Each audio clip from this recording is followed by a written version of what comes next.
powerful and ever-living God, the cause of all goodness and graces, the inspiration of all learners, young and old, who is wisdom and love. We are grateful for every opportunity given to us for learning and discovery the wonders of life and the world, the opportunity to seek meaning and understanding to everything that life has given us. We beseech you, O Lord, to grant us the strength and fervor in keeping our minds open to every lesson taught to us by our mentors. Bless our teachers with perseverance to continuously provide awe-inspiring discussions and to never tire in their passion for teaching the youth, the hope of every nation. Bless us, the students of your infinite knowledge, to make us unceasing in discovering the wonders of the arts, the sciences, and the technologies, that we may use them to make our lives better in this world where we journey towards you. This we ask through Christ our Lord. Amen. Amen. And thank you everyone who's watching us today. Ayan, good morning. I'm just gonna have a quick round of shoutouts before we head on to our slide deck today. Good morning to Zaisa Poliante. We have also Anarielin Rones. Ayan, we have si Denmark Losito, si Joy Ann Kapokyan. We also have Mavel Valestero Nodalo. Ayan, si Realin Rones, Jenday Flores, and AJ Pendre. Good morning to all of you. So, just a quick check if my audio is working. Ayan, so my audio is working naman. Okay, so let's head on to our agenda for today. Good morning, everyone. So I'm just gonna cut again that transition. There you go. And, yeah. All powerful. Welcome to our kumustahan for today. And just like how we did the attendance check yesterday, ayan, so just key in your name, strand, and section in the comments box. But if you already have keyed in your name and section, then there's no need na, okay? But if you haven't done this yet, ayan, so I'm going to ask you again what you had for breakfast. But today I had a different one. Yesterday, I had milk and cookies, but today I had sandwich. Okay, so dun sa nag-attendance na again, no need to key in your name and section. But if you haven't commented yet, your name and section, ayan, please do so because that will serve as your attendance. Though this is an optional activity, still I will have to recognize your attendance for today. So, ayan. And I'm just gonna wait for your comments to come up, but let's continue so that we won't waste time. It's already 8:59, ayan, so we started way ahead of the scheduled time na 9 o'clock, okay, because I want to finish it at exactly 10 o'clock. So wait lang, may nagpapa-approve lang ng request, no? I'm just gonna accept that quickly. Member requests. Ayan, approve. Ayan, so they can join us today. Ayan. So, let's head on to our kumustahan session. Question is, are you okay? Okay, so syempre it's quite different from the previous week because we are already in weeks 7 and 8.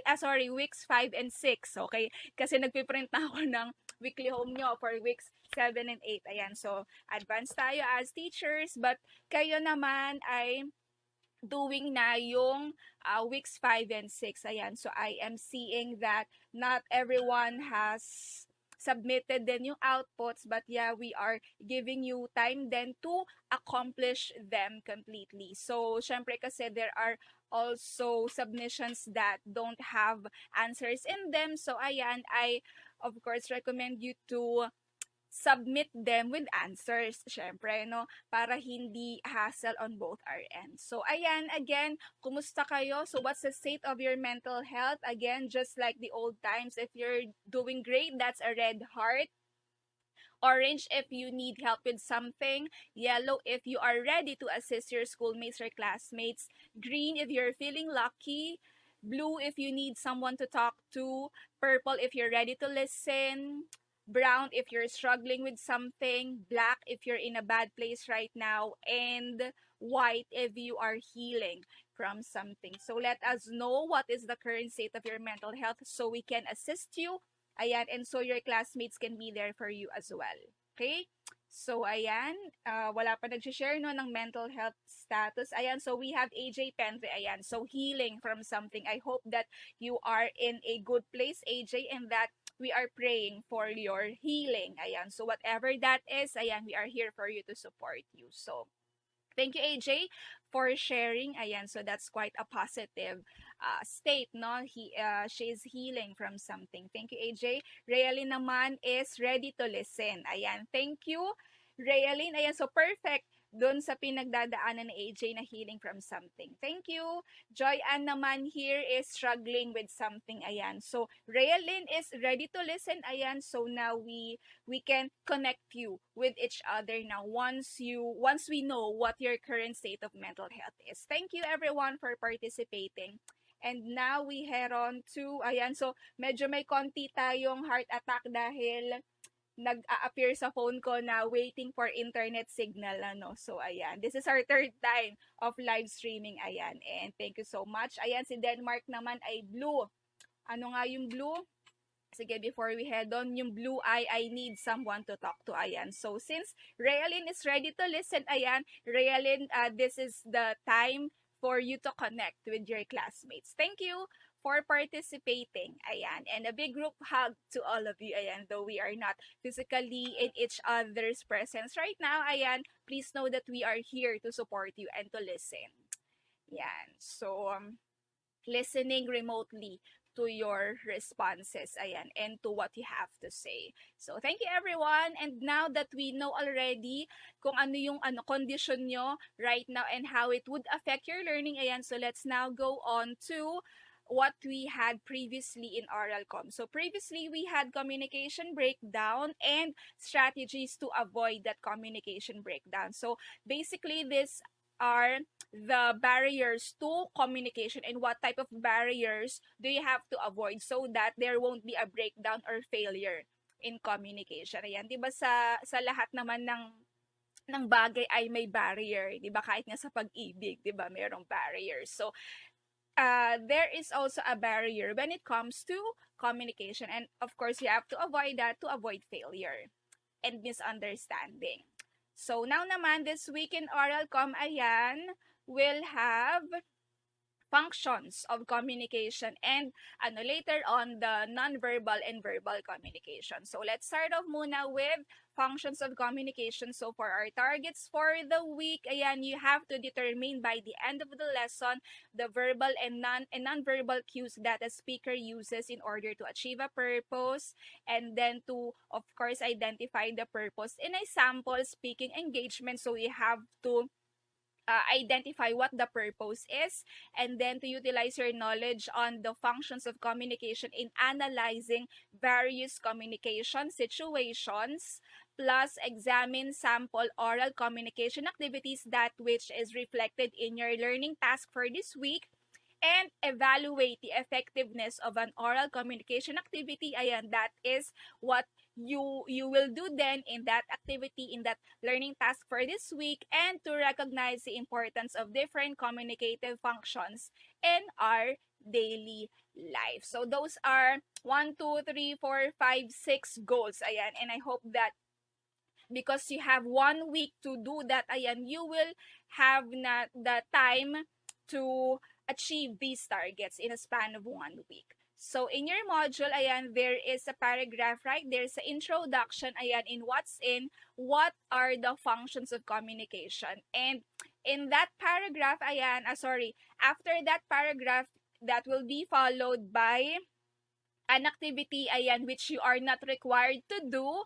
Ayan, so you are to look closely at the 5 pictures and imagine what goes on in the situation. So that sets na yung target natin of identifying what the purpose of communication is. Ayan, and describing how the people talk and the purpose of their conversation. So, since you are not required to do this activity, excuse me, you may just of course answer this in your head. Okay, what might be going on in the photos that are shown in the module. Okay, so these are screenshots of the actual module, no, from the digital copy that I have. And then we have 3 other photos here. Ayan, so what might be going on in these situations.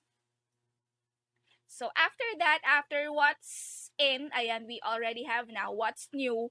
In the activity, you were asked to describe what is happening in each of the pictures. And now we have 5 boxes here that shows the different functions of communication. So let's start off with control and regulation. So what's the meaning of control and regulation? So there is something that must be controlled and regulated. So here, of course, communication functions to regulate and control the behavior of a person or a group of people. And an example of this is when your parents are controlling your behavior by saying na, oh, nandiyan yung pulis, ano ka, uhulihin ka ng pulis. Or, di ba, merong aswang ganyan, just to let the child know, or the kid know that the behavior is wrong and that it has to stop. But, may negative effect yung gano'n na pananakot mo sa bata as regards the police, kasi they might think of police as bad people when in fact wala naman silang ginagawang crime or ganyan. So that is one means of controlling and regulating the behavior of a person through communication. So there's another, we have social interaction, where of course communication functions as a means to casually interact with other people. Ayan. So an example of this is making friends. Ayan. And then yung pag-comment nyo kanina ng inyong mental health state. So that's one means of social interactions, as well as commenting your names here and section. Ayan. So we have Daniel, Bigma, and then Mr. Manny. I forgot yung JC mo, but we have JC Manny. We have Rhea Genesis San Juan and June Lloyd Menjola Homeres. Good morning to all of you. Ayan. And thank you for joining us today. We have 9,000 viewers. Ayan. So nag-i-improve na yung ating attendance from 7. Naging 9 na siya today. Thank you. So ayan, social interaction, and we also have motivation. Ayan. So of course, communication functions to inspire or, of course, motivate a person or people to do better. Okay, so the thing here is you are, of course, motivating a person to do something or to encourage that person to do good. But yung inspiration, that comes last na siguro, because it's the decision of the person to be inspired or not, or whether your story is inspiring or not. Okay, so that goes last for me. Okay, I don't know, but I'm just speaking for myself, no, because di ba, you can of course encourage people and of course motivate them, but you cannot inspire them all, because like what I said, it depends on how inspiring your story is and if they are moved by that story of yours. Okay, so now we have 3 already. Going back, we have control and regulation, followed by social interaction and motivation. And we also have for number 4, information dissemination. So this is what I did when I had an orientation meeting on the SSG elections and homeroom classroom elections. By the way, to those who won of course, leadership positions in the homeroom classroom elections, congratulations to all of you. And good luck to the class presidents who shall represent their class in the SSG elections. Ayan. So, yun nga, information dissemination, communication functions here as a way to share information or data in order to educate. So, that basically is to disseminate information and to give information to others.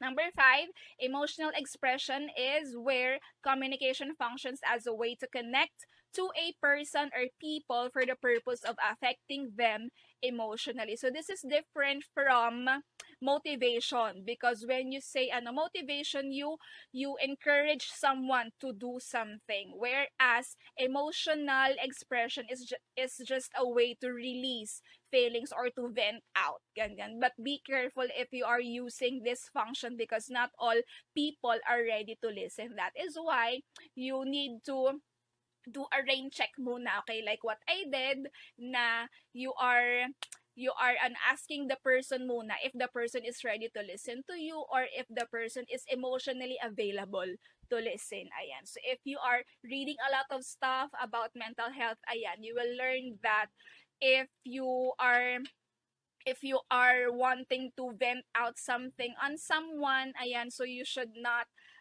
vent out at once, na you bombard the person with what you are going through. What if that person is not emotionally available to listen? Ayan, so that comes off as emotional abuse already. Meron tawag doon, but I will have to go back to that term, yung exact term. But that's one kind of emotional abuse, venting out to someone who's not ready to listen.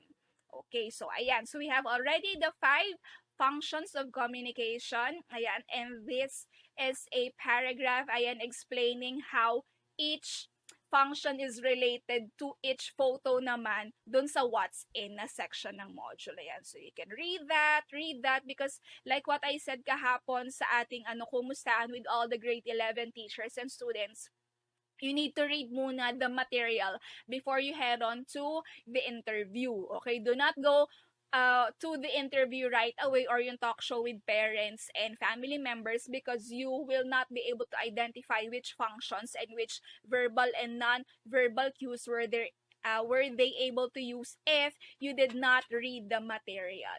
Okay, so now in what's more, we have here a table. Ayan, you will use a picture for every function. Again, this is not a required activity, but if you have the time and energy to do that, then do so. You have the freedom to do that, but do not submit it to me. Okay, you need not to submit that to me. Okay. We have Ila May Gutierrez and Tise. Hello. Ilame. Ayan, good morning. And now, in what I have learned, ayan, how would each of the following persons address or talk to the other involved person in the given situation? Ayan, so here is again a photo and a speech balloon here, or a thought balloon, whatever that is, okay? And then you are to use your knowledge of functions of communication in order to write in the speech balloon nga siya. Okay, confirmed. It's a speech balloon. Ayan, so what he or she should appropriately say. Okay, so you can do that, but again, this is not a required activity. Ayan, just to test your knowledge of the functions of communication. So let's just see the relationship between the two people. Ayan, we have here a doctor and I think a patient. Ayan, and we have here, I think, a teacher and a student, okay? And two kids here speaking. And ayan, we have here, I think, a weather forecaster and two friends. One is Muslim and one is not. And in what can I do? Ayan, you can, of course, visualize here your daily routine and what functions of communications are you able to use. Again, not a required task.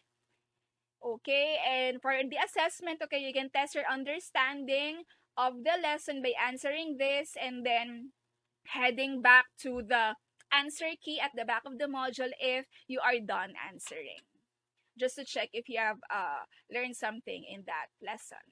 For the additional activity, you can accomplish this. Ayan, so a comic strip, okay? But again, this is not a required task. So here's a rubric for grading your comic strip. But since it's an additional activity, it's not required at all. So I'm just gonna show you the functions of communication footage for this week. Ayan, so I'm just gonna remove myself from the footage right now.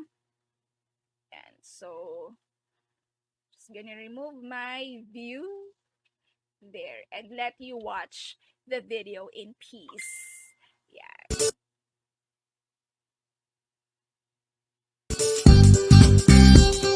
We say a lot of things to different people for a reason. These reasons or purposes are what we call functions of communication. There are 5 different functions of communication: control and regulation, social interaction, motivation, information dissemination, and emotional expression. Let's go over each function one by one. Let's start with the first one: control and regulation. We use this function when we aim to regulate or control the behavior of a person or group of people. These could also be delivered in forms of instructions, requests, or commands. Some example statements for this would be: plant a tree and save a life. Do me a favor and please clean your space. Go straight ahead and turn right when you see the greenhouse. Have you ever had a conversation with anyone where you use this function of communication? I'm pretty sure you have. Now let's proceed to the next one. For the next one, we have social interaction. We use this function when our goal is to simply interact with people. These are greetings, getting to know people, chit-chats, catching up with friends, or questions to initiate a casual conversation. Some example statements for this would be: Good morning! How's everyone? Hey, what's poppin'? It's so nice to see you. Oh, hi! Have you seen my pet Yorkie? Have you ever had a fruitful and fun conversation with your friends or colleagues? I hope you have. And if you haven't, what are you waiting for? Go and have a chit-chat with your friends. The third one is motivation. We use this function when we aim to inspire or motivate a person or people to do or do better. These may come in forms of cheers, quotations, Bible verses, or advices. Some example statements for this would be: the golden rule: do unto others what you want others to do unto you. Just a day reminder, always choose to be kind, no matter how hard the world treats you. Proverbs 12:26. The righteous choose their friends carefully, but the way of the wicked leads them astray. You can do it. Just believe in yourself. Have you ever sought advice or given one? If you have, and if you do, then you've used this function of communication. Don't ever stop, because who else but us would motivate each other to be our better versions? Let's proceed to the fourth one. Information dissemination is a function used when we aim to share information or data for the purpose of educating our receivers. These may be facts, announcements, news, or information based on the given evidence. Some example statements for this would be: in January 2020, the Al volcano erupted once again after roughly 4 decades. Babies are born with 270 bones, but because some bones fuse together as their bodies grow, an adult human skeleton ends up having 206 bones. Announcement: there will be a summative examination next week about the lessons we discussed for the first quarter. This function of communication is vital for everyone. We must be able to experience this every day, because learning should never stop. And indeed, it doesn't. Because we learn new things about the world and life every day. Now for the last function of communication, we have emotional expression. We use this function when we aim to connect with people emotionally. These are emotions we express, accept, deny, or affirm. Some example statements for this would be: I sincerely apologize for my mistake. You give me butterflies to my tummy. I really don't appreciate the way you talk to me. Oh, wow! This is so exciting! Every day we get to feel different emotions. And believe me, we get to express them through our choice of words, facial expressions, and even the tone of voice we use. Just a dear reminder, never be afraid to express your emotions as long as you do not offend or belittle anyone. And that's it. Those are the 5 different functions of communication. Now let's have an activity.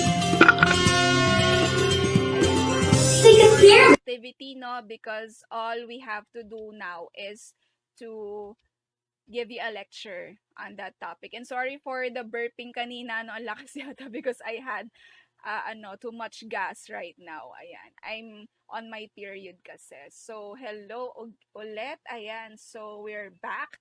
And ayan. So, now we have week 6 na for verbal and non-verbal communication. We have 7,000 viewers. Ayan. Thank you for watching and for staying with us. Ayan. So, there are people who are requesting pa rin to join our group. Ayan. Thank you. So now let's head on. Ayan, we have Joy Rigay, ayan, and Rhea Genesis and Juan watching with us. Hello and good morning. So for verbal and non-verbal communication naman, ayan, for what's in, you have here scrambled letters, ayan, that you have to arrange, ayan, and yung resulting words are related to the lesson, syempre. Ayan. So, we have here, I think, 5 items. Ayan. So, we have 5 items here. Ayan. And nasa baba yung definition of the term that is jumbled. So, for what's new, ayan, you study the photos below and think about the message they conveyed. Write your answer on a separate sheet of paper. Again, this is not a required activity. So, hello kay Mikaela Gile. Hello sa'yo. So, ayan. So, you can just, of course, analyze what's going on and then what could be the message they convey to each other. Again, not required. For what is it? Ayan, so this is a paragraph that explains what verbal and nonverbal communication is. Just gonna check my audio if it works. Ayan, so it's working. And another paragraph here that explains naman what are your considerations when you are wanting to delve into verbal communication. So, one, we have appropriateness. How appropriate is your communication towards other people, whether that's formal or informal.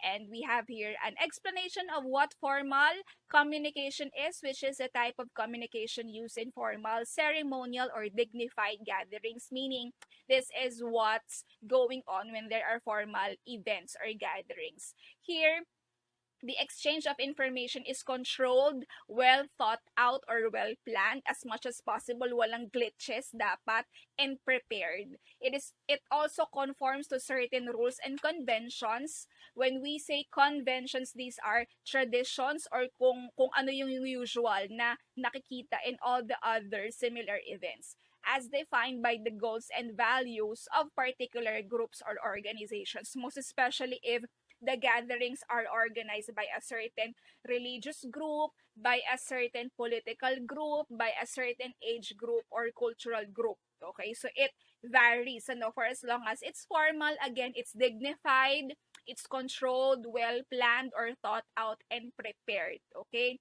and there is a rigid structure. Structured siya. That's how it is. So we have number 1, appropriateness, and under that we have formal communication. So types of formal communication are, we have meetings and we also have, of course, interviews like what you're doing with your family members last week, and then yung ngayon, talk show. We also have conferences, formal one-on-ones, speeches, and presentations. For informal naman, okay, how is this different from the formal meetings? Informal communication is, of course, characterized by free, casual, and spontaneous exchange between 2 or more persons. When we say casual, okay, so it just goes on as what's usual, okay, so it's not formal, it's not structured, it's not programmed, okay, it's not scripted. and spontaneous exchange between two or more persons. The exchange is a kind of interaction that is unrestrained, it is not controlled, it is free by rules and conventions. It is also the type of communication that occurs in everyday life. Yan. So, if you have questions, you may key them in sa ating chat box, Types of informal communication. We have casual conversations, chismis, ayan, we have gossips because that's biglaan din, no? Though it's planned out, it's not well thought out because you might miss some details and then remember a few ones, diba? Once you get along with the conversation, ayan. We also have tales, ayan, which can be edited out na. Some parts of it might be, of course, edited depending on the person who's telling it, diba? That's why it's a type of oral culture or an oral tradition that is passed on from generation to generation. That's an informal type, ano? We also have interrelational activities, ayan, based on which kind of cultural group do you belong or which kind of social group are you in. We have family social communication culture, okay, depending on your family dynamics, on how you speak with people at your home, diba? There are different contexts on how we speak with our family members and hindi tayo lahat pare-pareho. Some others have the nerve to crack jokes with their parents but others are not, 'di ba? Some others have like a structured communication at home na dapat formal lang sa parents while others have it na cool, 'di ba? 'Di ba nicey ka with your parents. We also have interrelational activities outside of the formal, ayan. So long as the communication is not structured, it's not bound by rules, ayan, that is categorized under informal communication. So, any questions, I'd be happy to answer them in the chat box or in the comment section. So, what is it? Ayan, so we have here the key differences between formal and informal communication. So, we have in the first column, we have the criteria, followed by, ayan, yung formal and informal in the next two columns. So, we have here the indicator, ayan, reliability. Kapag formal, it's more reliable. Pag informal, it's less reliable because yun nga, it's not structured, okay? It's not structured and you cannot be able to detect or to identify which part are you in na, because if it's informal, you might jump from one part to the other, ayan, and then make comments on one part before the last, ayan, as compared to the formal type of communication which is program and structure, di ba? Minsan pa nga we give out program kung sino yung first na mag-speech, ayan, followed by the next part of the program, followed by the next speaker and the key speaker and who's the closing remarks and whatnot. In terms of speed, ayan, slower yung formal, syempre, because you have to follow a certain structure. Whereas, if you have informal meetings or informal gatherings, ayan, syempre, very quick and instantaneous, ayan.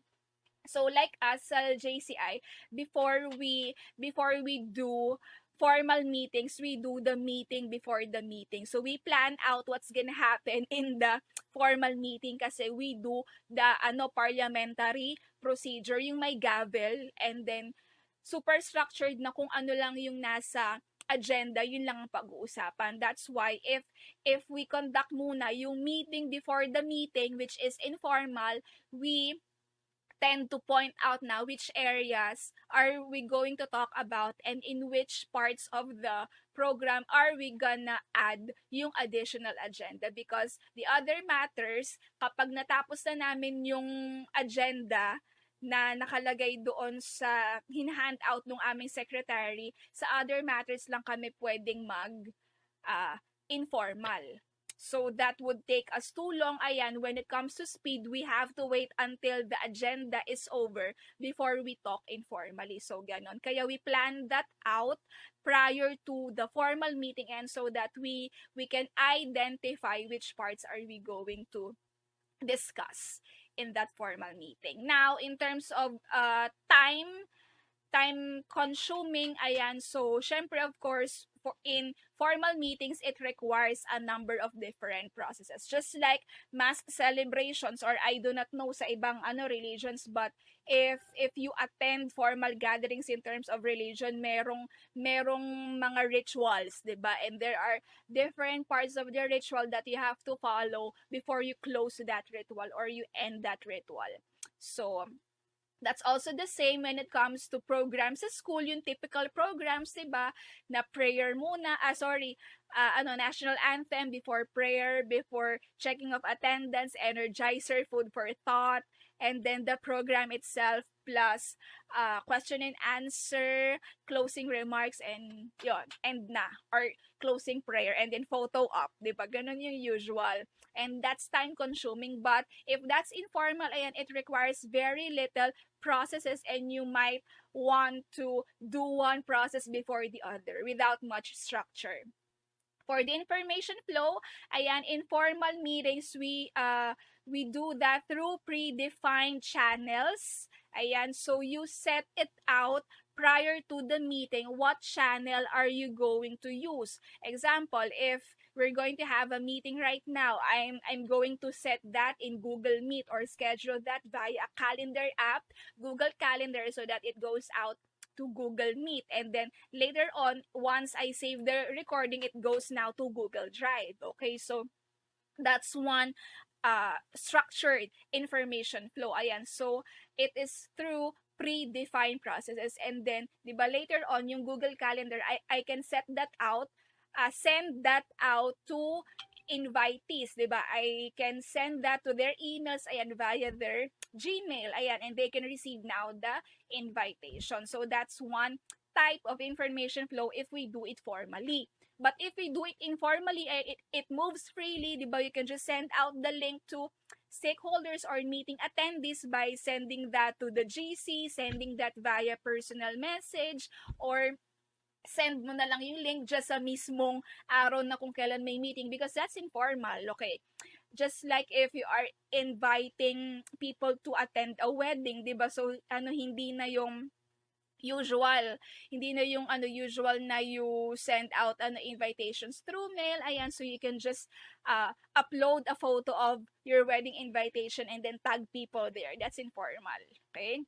So we also have secrecy. Okay, so in terms of secrecy, when it comes to formal communication, it's maintained. Okay, so people who are attending that formal meeting are, of course, having the basic understanding or premise that what goes on in that meeting should not go out. Okay, whereas if the information is delivered informally, or if the meeting is done informally, you cannot control if that person tells other people what went on in that meeting, okay? Because yun nga, that's informal, okay? Whereas if that is a formal type of communication, there is some sort of authority, okay? You can set rules, okay?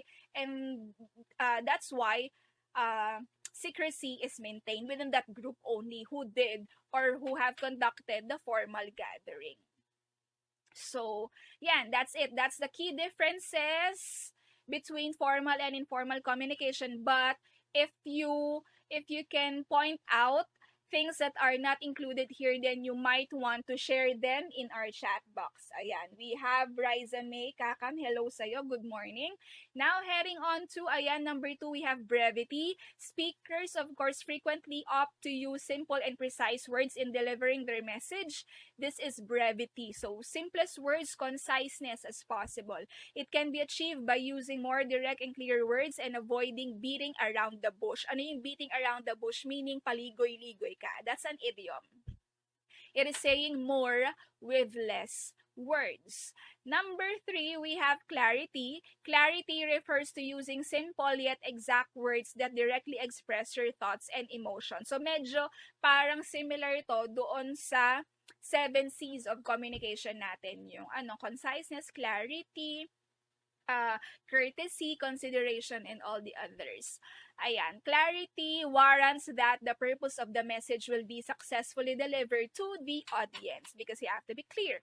Through this, communication breakdown like misinterpretation may be avoided by the receivers, which is true naman, no? That's why you need to be clear. And one way for you to be clear with your intentions and to be clear with what you're saying is to include the 5 W's and 1 H. Ano? When you are communicating, make sure that the other person at the end of the line would not need anymore to ask questions. Okay, yun yung lagi nating goal, okay? Na sana if we communicate to a person, it's clear enough, not the other person to ask questions. Because if that is so, if that is so, may kulang dun sa sinasabi mo, no? Number 4, ethics. Ethics pertains to moral standards that need to be considered when delivering a message. The audience's background, maliit, no? The audience's background, such as their age, gender, race, social status, and personal convictions, shall be given due importance for speaking purposes.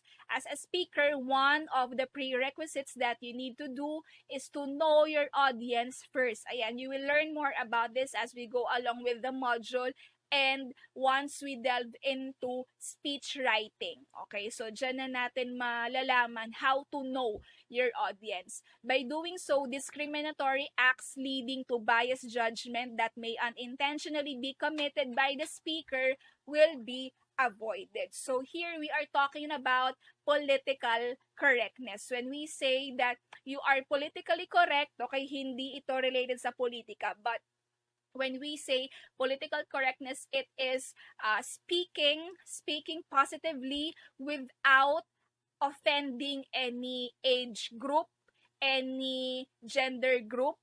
Okay, lalo ngayon it's very complicated dahil ang daming gender groups in the world, without offending any social group, okay, as per economic status, without offending any racial group, okay, lahi or culture, and people with personal convictions. You know, these things are touchy, okay? When we say touchy, medyo mahirap siyang i-deal with because you might end up hurting a group of people.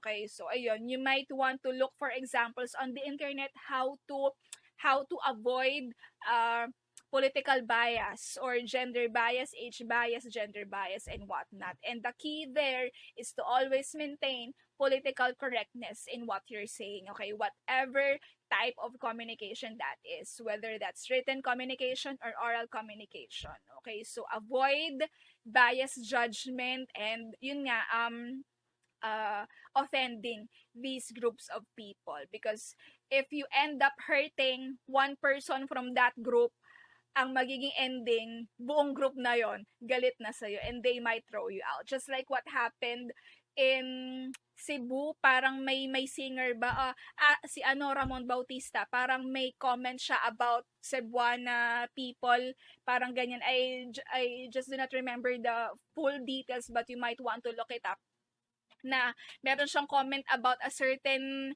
group of Filipinas sa isang bayan, and then he was parang declared as persona non grata, meaning hindi na siya welcome dun sa town na yon dahil may comment siya about yung women sa place na yon. Parang sinabihan niyang hipon, ganyan. So you might want to look it up and find out yung complete details kasi makakalimutin ako. Okay, so ayan.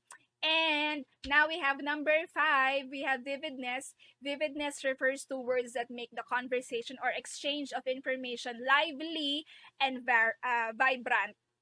The purpose of this aspect of communication is to simplify thoughts for the audience to easily grasp the message through the use of distinctive language. This language should appeal to the senses so the speaker can elicit an active and vigorous response. Ayan. Also, to achieve vividness, speakers use situations that are within the audience's level of experiences to establish connection. Ayan. So this is how we achieve vividness. Kailangan vibrant, lively, ayan. And to simplify the thoughts and for the speakers, for the listeners to easily grasp what's going on in the communication. Ayan. So use language that appeal to the senses.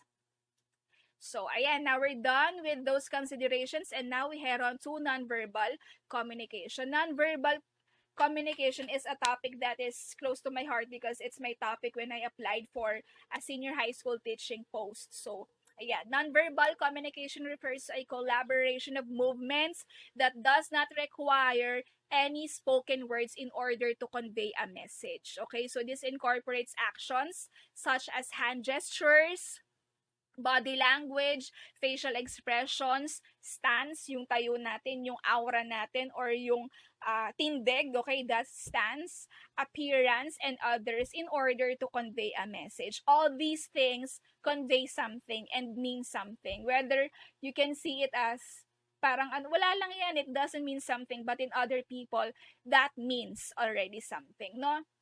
Some of the commonly used nonverbal means of communication are, okay, so again, we have here head movement, okay, how you move your head, like if you want to say yes, ganyan, if no, ganon, diba? So those are, excuse me, simple simple head movements that convey meaning. Okay, so we also have eye movements. Ayan, so if you know sample eye movements, ayan, that convey meaning, you can comment that down below sa ating comment section. Facial expressions, ayan, we have different facial expressions for different emotions, of course. The way how you sit, pag nakaganyan ka, so that means that you lack interest, diba? If nakababa yung shoulders mo while you're sitting. Whereas, if you're sitting straight, ayan, that means you're very much interested. Ano, and you are all ears, ayan, you're ready to listen. When you're standing naman, ganun din, if you're standing na nakababa yung shoulders, that means, ano nga to, lack of confidence, okay, or you are not ready to face a certain challenge or to face certain people, ganyan, or you're feeling tired, or ano pa ba, yung pag nakaganyan, tired or exhausted or sleepy maybe, diba? Whereas if you're standing straight, and that means confidence, okay, though you are only pretending that you're confident, ayan, that adds up to the confidence level as well, ano, diba? Yun nga rin yung mga ano, yung mga tinitip na mga beauty pageant, mga ano, pageantera, no? Beauty pageant candidates, that if you want to look confident, then pretend that you are confident, no? And ano pa ba?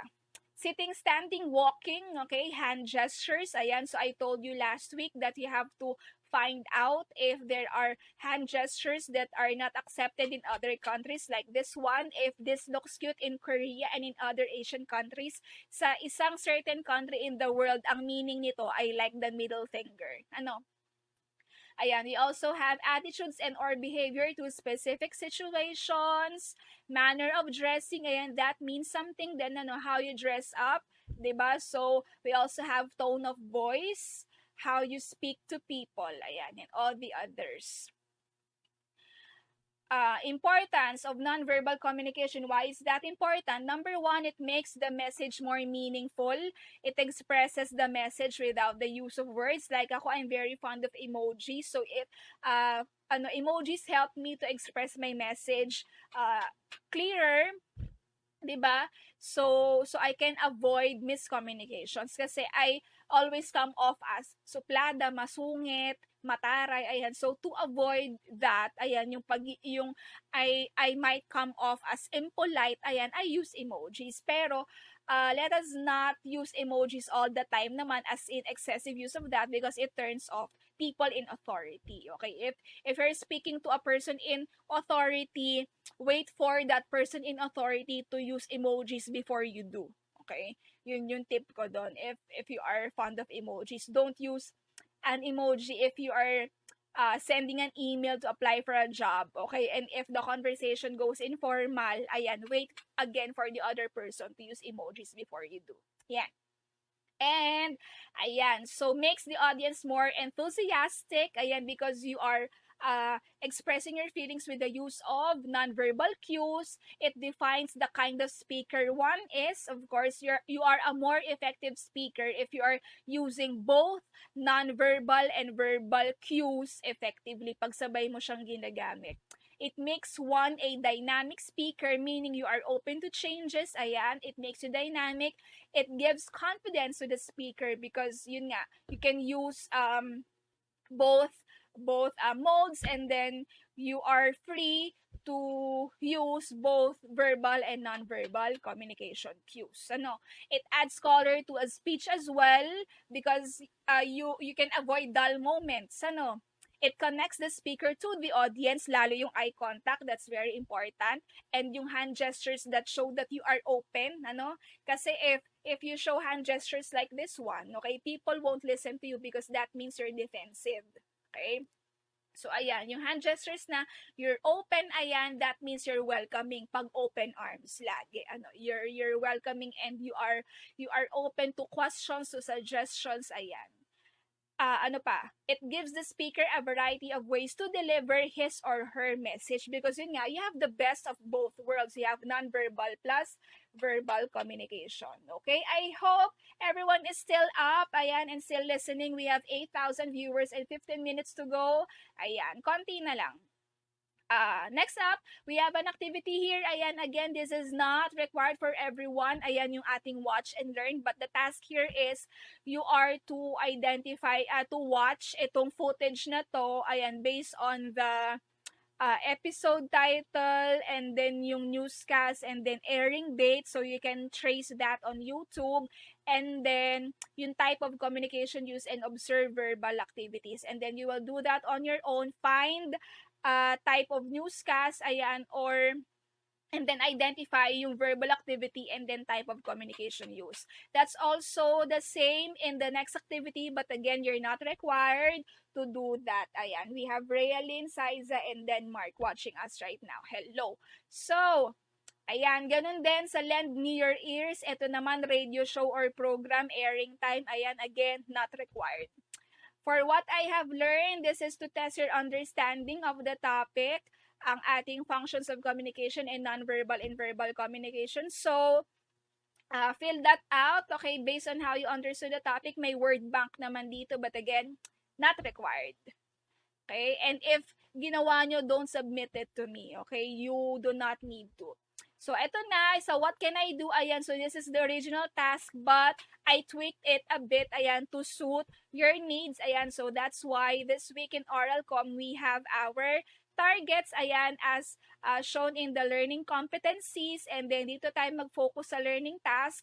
With your family members or household members, do the following. So, you have to host a talk show, serve as moderator, and choose one of the following topics. We have new normal ways of living, empowering the youth amidst the pandemic, and the importance of mental health among the youth. Okay, so pili kayo ng isang topic, and once you have decided already on your own or together with your family members on the topic you're going to discuss, you have to prepare 5 questions to be answered by each family or household member.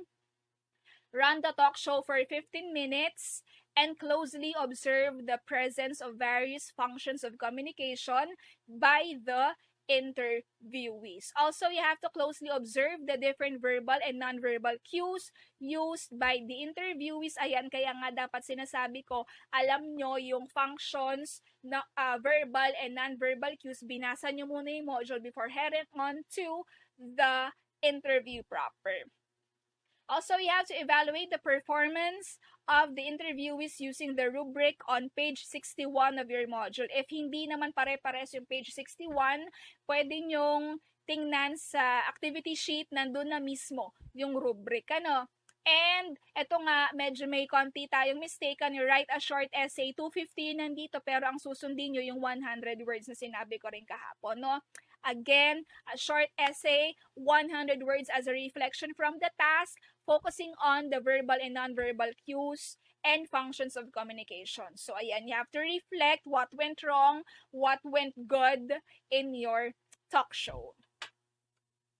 So, ayan. So, this is how the activity sheet looks like.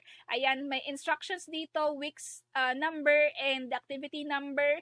And then, the directions here, yung 5 questions that you have to ask your parents or family members, I understand na busy ang household, busy ang family members, kaya kailangan 5 questions lang para hindi masyadong matagal yung interview so that it won't take up at least an hour, ano. Kahit mga 15 minutes lang, ano.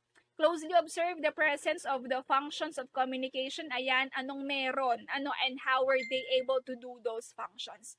Evaluate their performance. Ito yung ating, ayan, so dito ilalagay yung essay na 100 words. And then sa baba no, sa taas pala niyan, gitna ng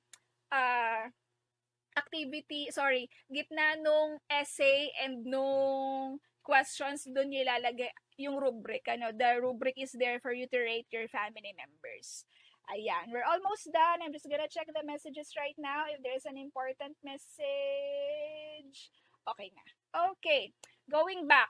So ito, ayan, mental health check-in. I'm just going to ask you here, kumusta na kayo at ang inyong mga aralin sa oral comm for that particular week? Alin sa mga aralin ang madali for you? Which ones? Or may bahagi ba na naging mahirap unawain, and if you have questions addressed to me? So also sign that with your name and of course your signature plus the date. And do not forget to remind your parents to accomplish yung ulat sa pagsubaybay ng magulang tagapag-alaga sa pagkatuto ng mag-aaral, or in short, yung progress monitoring report ni parent or ni guardian sa inyong pag-aaral. Ayan. So ito, may 3 checkbox dito. Kung hindi ba nagawa ng student yung mga assigned tasks, kung ano nagawa ng mag-aaral ng may kaunting tulong, and then dito nagawa ng mag-aaral ng mag-isa. Okay? So, ayun din, same if they have questions and concerns sa akin, they can write them here, pangalan nila, pirma, at oras at petsa. Okay? So, yun. Nahiwalay pala yung rubric. Naiwan siya. Okay, so yun yung rubric na sinasabi ko, no?